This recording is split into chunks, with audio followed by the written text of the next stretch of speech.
അടുത്തത് കുംഭക്കൂറാണ്. അക്വാരിസ് എന്നാണ് ഇംഗ്ലീഷിൽ അതിൻ്റെ നാമം. അവിട്ടത്തിൻ്റെ അവസാനത്തെ 2 പാദവും ചതയം പൂരൂരുട്ടാതി 1, 2, 3 പാദങ്ങൾ ചേർന്നതാണ് കുംഭക്കൂറ്.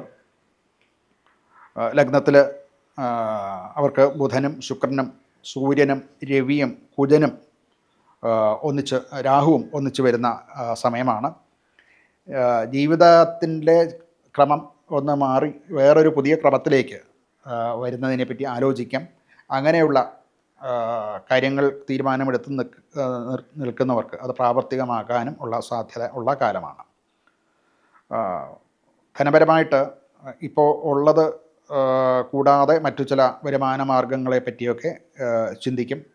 ചിലപ്പോൾ ഇത് പൂർണ്ണമായിട്ട് ഉപേക്ഷിച്ച് പുതിയ ഒരു മാർഗത്തിലേക്ക് പോകാനും സാധ്യതയുണ്ട്, അഥവാ അങ്ങനെ ചിന്തിക്കും. ആരോഗ്യപരമായിട്ട് നാഡീസമ്മർദ്ദം ഉണ്ടാകാൻ, നാഡികൾ സംബന്ധിച്ചുള്ള അസുഖങ്ങളുണ്ടാകാം, അസ്ഥി സംബന്ധമായിട്ടുള്ള അസുഖങ്ങളും ഉണ്ടാകാൻ സാധ്യതയുണ്ട്. അങ്ങനെയുള്ള രോഗങ്ങളുള്ളവർക്ക് അത് കൂടാൻ സാധ്യതയുണ്ട്. അത് പ്രത്യേകം ശ്രദ്ധിക്കേണ്ടതാണ്.